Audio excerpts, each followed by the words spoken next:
Good morning, everyone, and welcome to our Thursday Namaste morning session. So, yesterday, Vicky shared with us, hold on, let me make sure everybody is muted. Vicky shared with us a beautiful chant, prayer, I guess you could call it, from our dear friend Jean-Pierre from Montreal. And it really touched me. And I've been thinking about it ever since. I've been focusing with it, praying with it ever since. And so, of course, I had to put it to music. And I did that just this morning.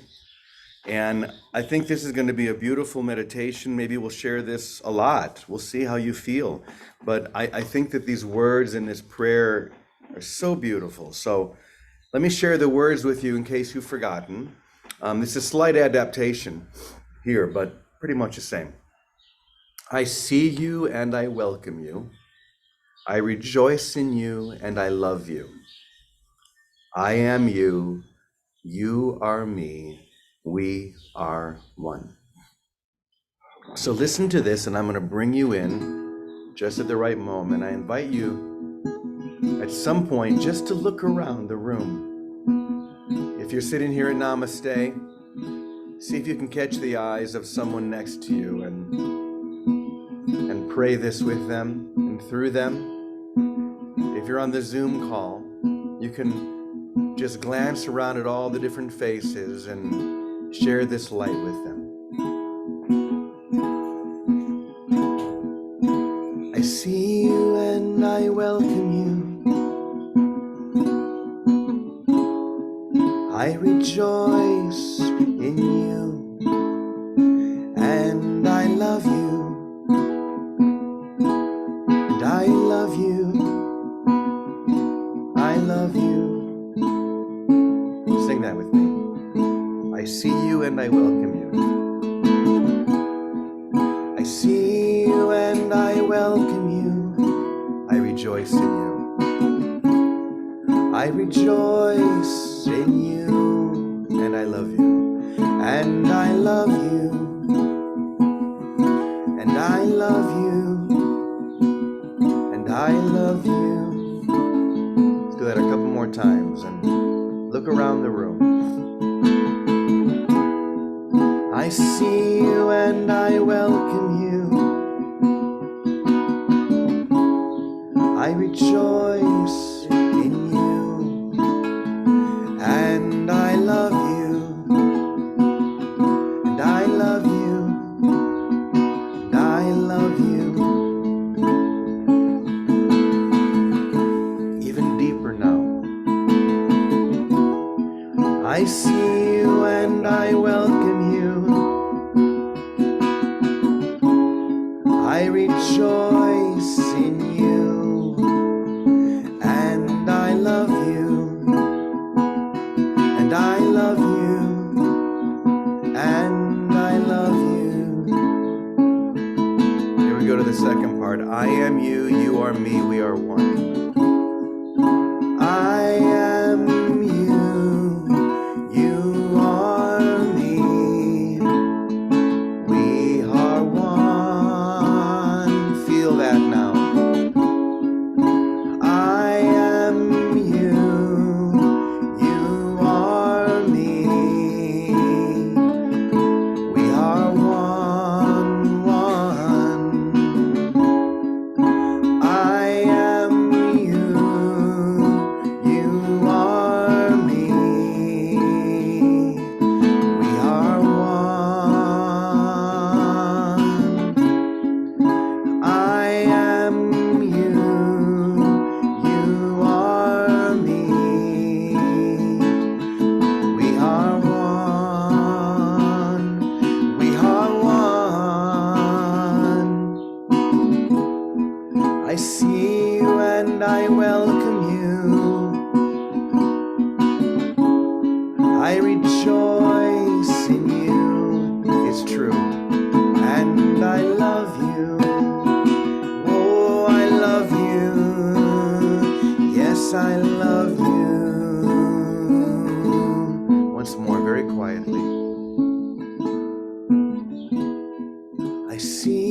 and I welcome you.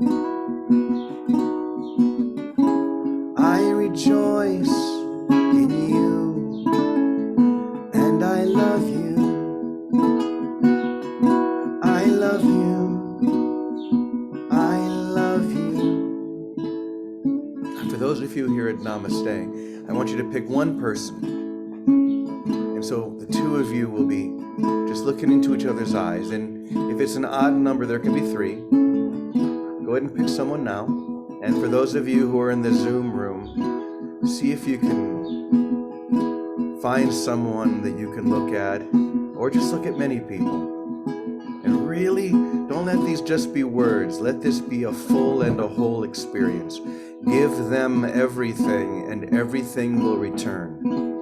Here we go. I see you and I welcome you. I rejoice in you, and I love you, and I love you. I love you. I am you, you are me, we are one. I am you, you are me. We are one, one. I am you, you are me. We are one. We are one. Now I want you to wrap your arms around yourself and sing this to the Christ within. I see you and I welcome you. I rejoice in you, and I love you, and I love you, and I love you.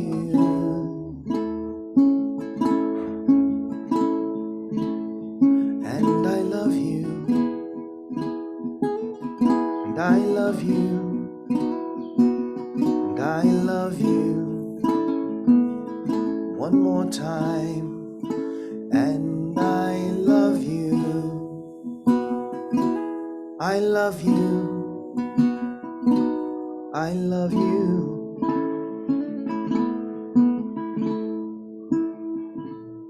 I love you.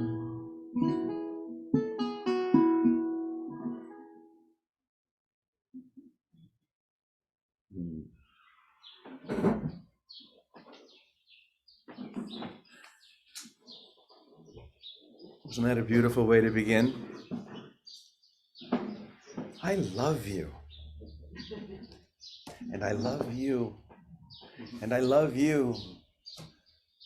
I just simply love, because that's who we are. And in that love, and the experience of that love, something has come to me. Something has been chewing at me, or I guess you could say eating away at me, really. And it was from something that Teddy shared a few days ago. And I can't get it out of my mind. And even though it's been very challenging, it's been very good. Teddy was talking about identity and how when one awakens to the experience that we share here every day, when we awaken to that experience, the natural and almost automatic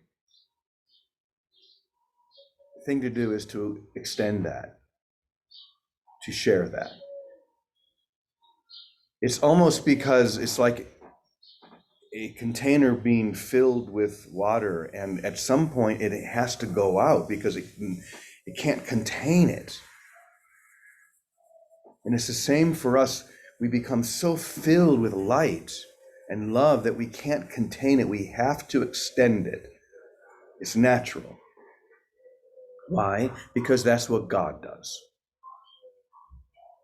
And yet, because that split mind, egoic mind that each one of us has, what happens, unless we stay in a place of true humility, what happens is then we take on another costume. The ego loves costumes. It loves to pretend to be this or to pretend to be that, or to really believe that it is something that it is not. So it has, through the experience, it has taken off a costume, the identity, the limited self. And it takes on a new costume because now it's so filled with this experience that it takes upon itself the costume of the teacher. Because once again, the natural extension is there. And suddenly people are feeling that extension.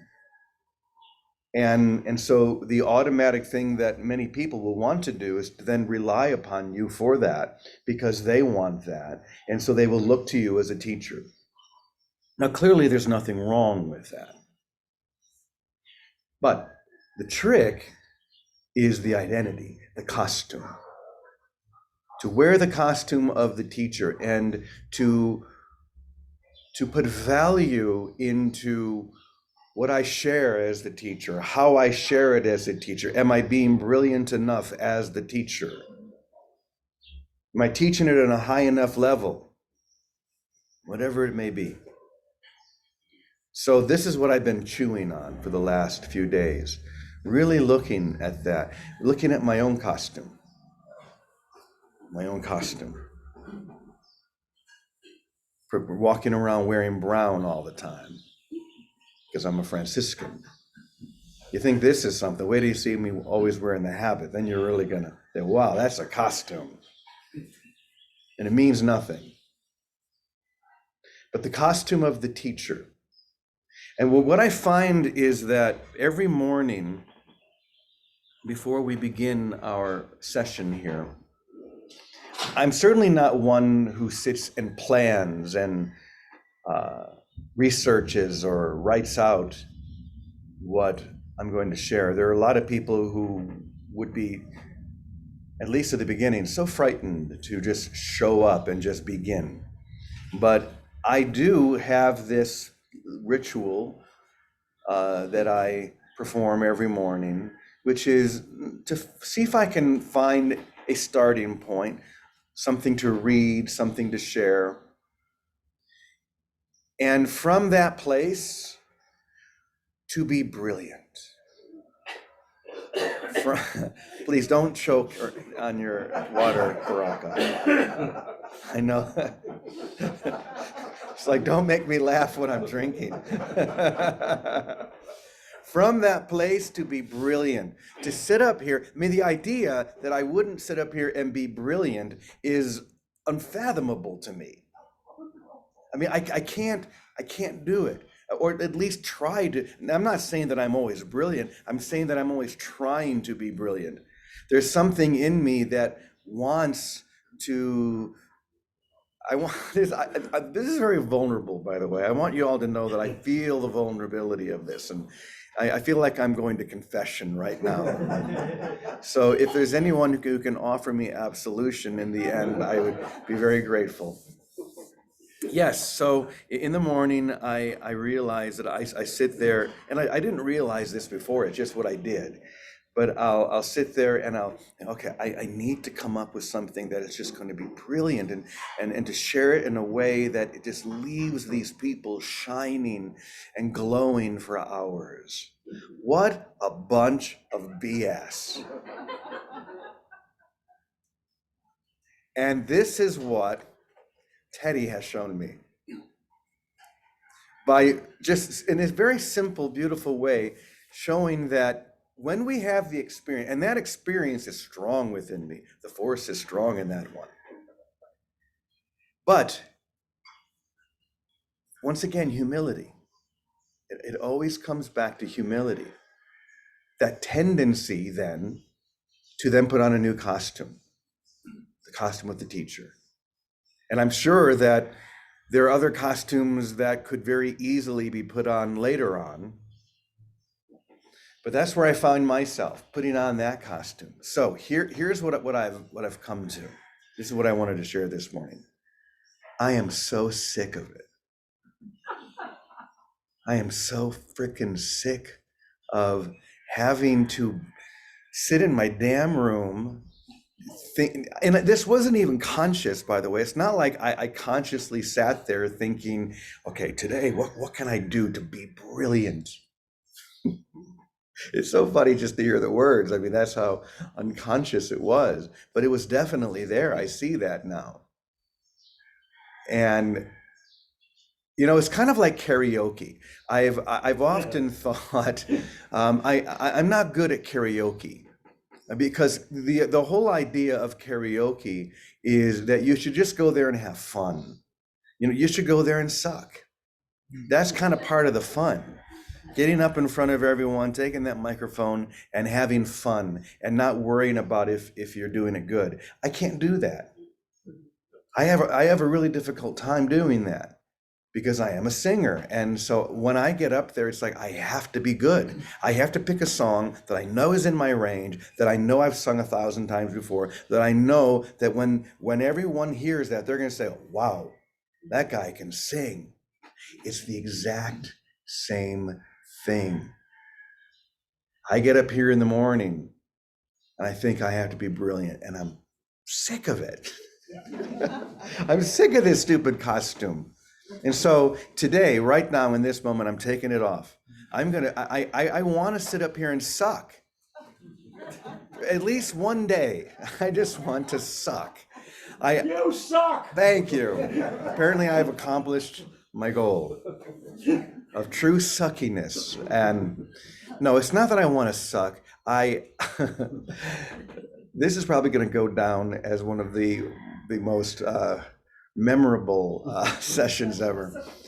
When James Francis proclaimed he wants to suck instead of be brilliant. And it's not any of that. It's really, I just don't want the identity. I don't want to just exchange one costume for another.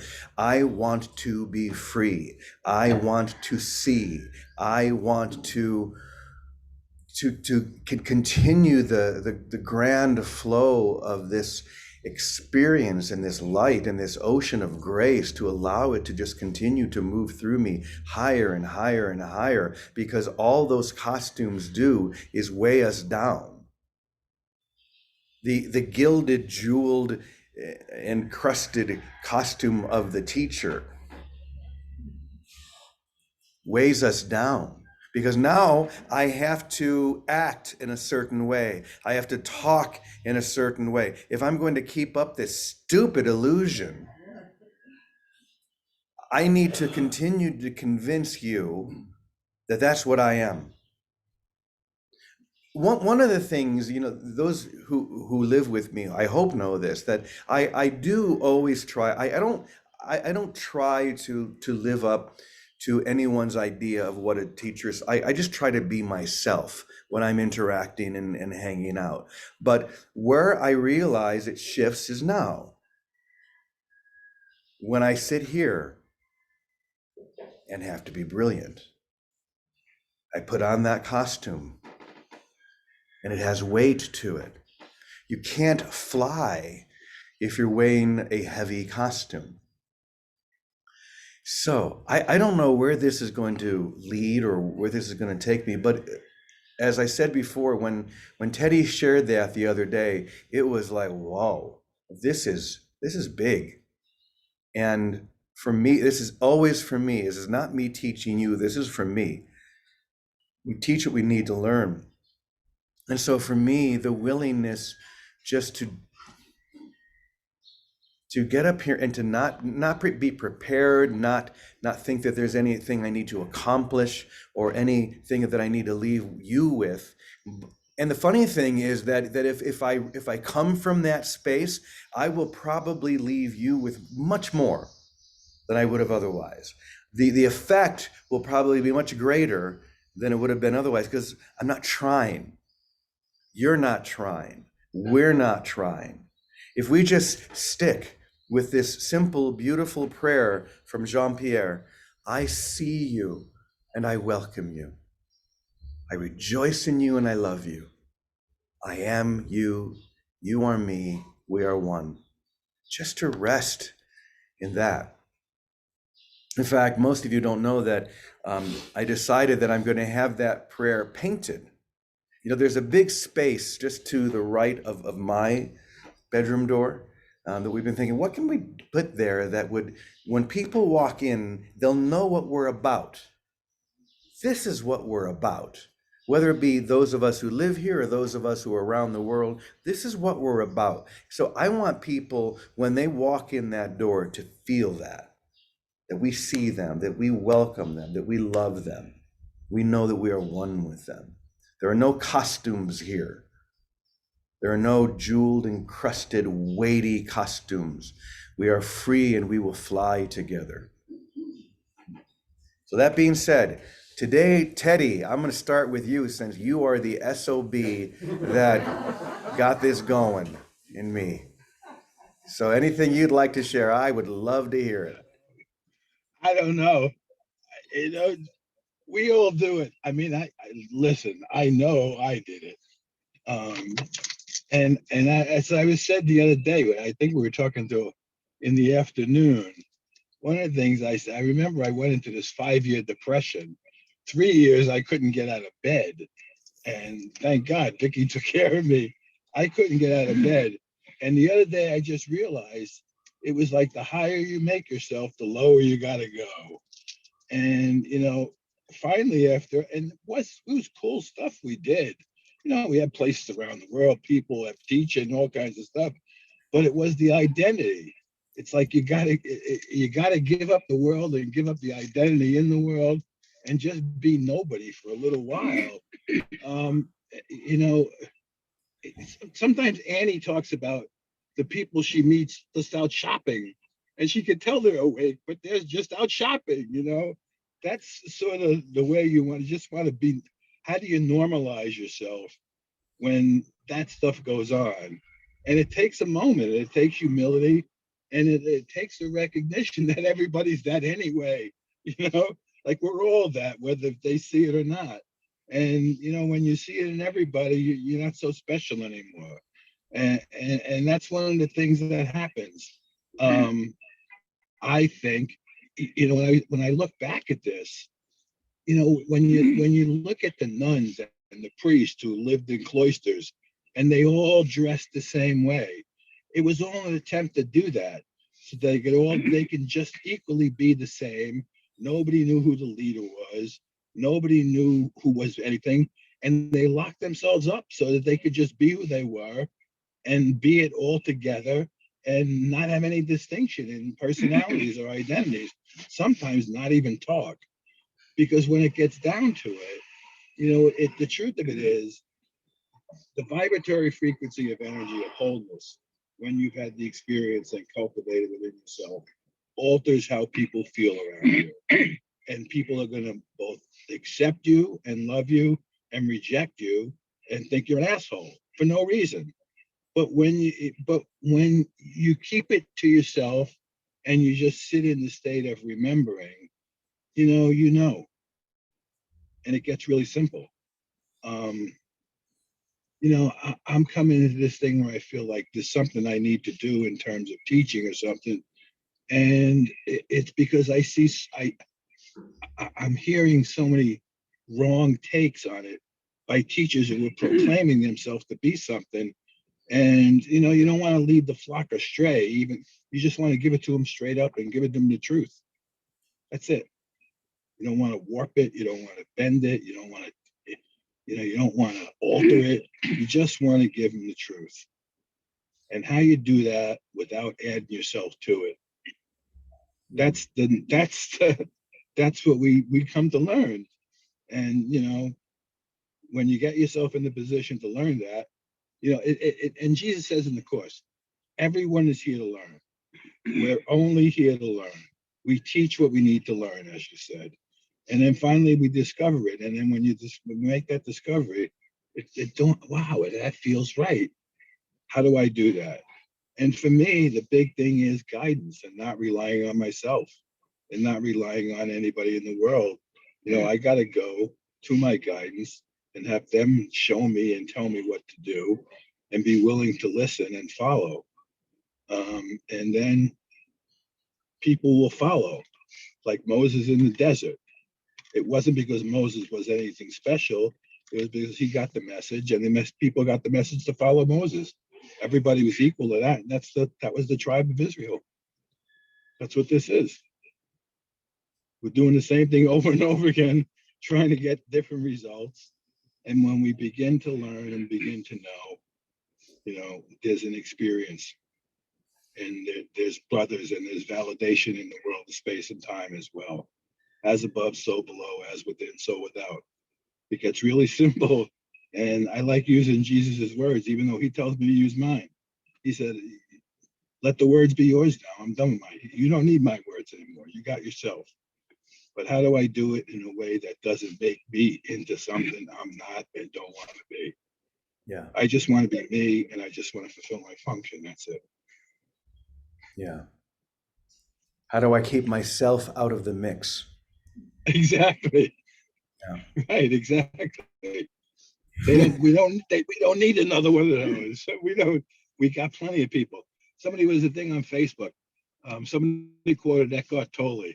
And it was funny because it was just after we had the conversation the other day. And the first thing somebody said underneath said, yeah, and then you go write a book.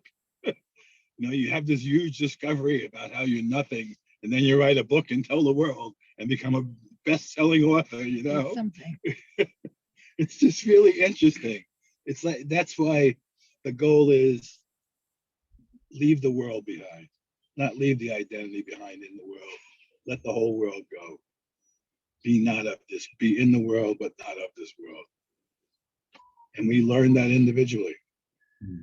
That's an individual learning. And we came here to learn it together. It's a funny thing, but that's what's happening. Amen. Oh, thank you, Teddy. And Vicky, we're going to turn to you now. I think I accidentally unmuted you, so if you can unmute yourself, because I know you're on your phone. Yep, I'm right here, Jimmy. So first of all, it comes down to what Teddy was saying at the end. For me, it's listen and follow. And then there's no identity in that. The identity is in listening and then following simply whatever is in front of us. But the role of taking on responsibility to help others brings with it those old ego identities for us for healing. That's the purpose. And I think we've all been there. And it does get sick and tiring after a while. You don't want to do that. You just want to be yourself. The thing that I think we're approaching right now collectively, moving from I to a we, like to brotherhood, like really thinking in terms of we.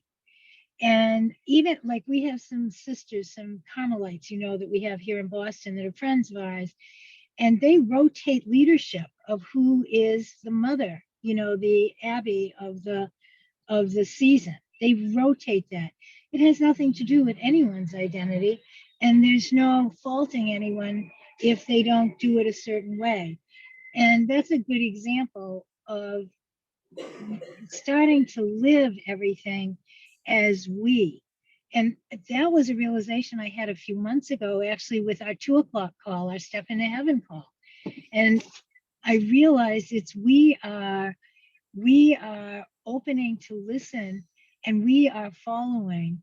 And however it expresses through us, we're responsible to listen and to follow and not try to figure any of it out. So it's really, you said it all, Teddy. It's really listen and follow. And it is an identity at which I would be happy to give you absolution for your confession today. In nomine Patris et Filius et Spiritus Sanctus. Amen. Oh, I feel so much better, especially coming from you. Thank you, Vicky. Thank you, Teddy. And one final I want to say, yeah. No, go I ahead. just want to tell you, the truth is, Jimmy, when a particular reading comes into your mind, it does spin out in a particularly brilliant way. And all of us do recognize it, whether it's in a little tune or in a thought that you share. It's a gift that you share that. The tiresome part is feeling the burden of having to do that. Just the willingness to show up, be here with everyone. That's why I like to live by experience. You just show up, and that same brilliance will come through because it's already there. But thanks, brother, for doing it so well. Thank you. And you know, I realize that the key is to not care about the result. That's where the tripwire is. If you care about how people are going to respond, or if people are going to get out of it what you want them to get out of it, or if they're going to think that you're brilliant or not, and the freedom is in not caring.